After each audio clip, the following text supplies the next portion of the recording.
اعوذ باللہ من الشیطان الرجیم بسم اللہ الرحمن الرحیم۔ آج ہم سورہ بقرہ کی آیت نمبر 141 اور 142 کا لفظی ترجمہ پڑھتے ہیں۔ شروع کرتے ہیں بسم اللہ الرحمن الرحیم۔ سیقول السفہاء، اب کہیں گے بے وقوف، من الناسی لوگوں میں سے، ما کس نے، واللہم انہیں پھیر دیا، ان قبلتہم اللاتی ان کے قبلے سے، وہ جس پر، کانو وہ تھے، علیہا اس پر۔ کل کہہ دیجئے للہ اللہ کے لیے ہے، المشرق مشرق والمغرب اور مغرب، یہدی وہ ہدایت دیتا ہے، من یشاء جس کو چاہتا ہے،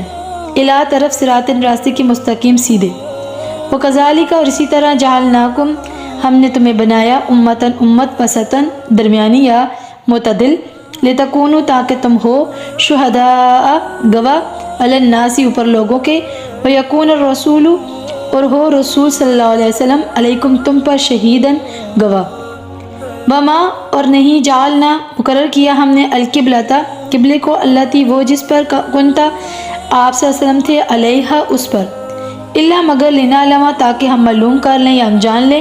من یتبع کون پیروی کرتا ہے، الرسول رسول صلی اللہ علیہ وآلہ وسلم کی، ممن اس سے جو ینقلبو پھر جاتا ہے، علی عقبیہ اوپر اپنی دونوں ایڑیوں کے، فإن اور بے شک، کانت یہ تھی، لکبیرۃ بھاری بات، الا مگر، علی الذین اوپر ان لوگوں کے، ہدی اللہ ہدایت دی اللہ نے، وما کان اللہ اور نہیں ہے اللہ، لیجزیہ کہ وہ ضائع کر دے، ایمانکم ایمان تمہارا، ان اللہ بے شک اللہ تعالیٰ، بالناس ساتھ لوگوں کے، لرؤوف بڑا شفیق ہے، رحیم رحم کرنے والا ہے۔ ان آیت ربانی کے اندر کیا ارشاد ہوا؟ اب بے وقوف کہیں گے کہ مسلمانوں کو کس چیز نے اس قبلے سے پھیر دیا، وہ جس پر تھے۔ آپ صلی اللہ علیہ وسلم کہہ دیں کہ مشرق اور مغرب اللہ ہی کا ہے، وہ جس کو چاہتا ہے ہدایت دیتا ہے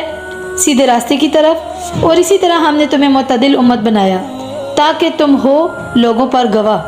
اور رسول صلی اللہ علیہ وآلہ وسلم تم پر گواہ ہوں۔ اور ہم نے مقرر نہیں کیا تھا وہ قبلہ جس پر آپ صلی اللہ علیہ وسلم تھے،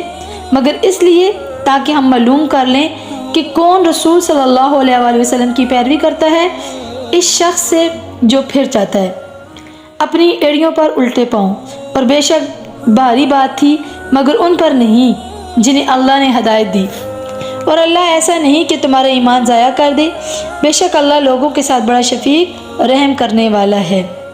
اللہ میں ہر روز قرآن پاک پڑھنے کی اور سننے کی سعادت نصیب فرمائے، آمین یا رب العالمین۔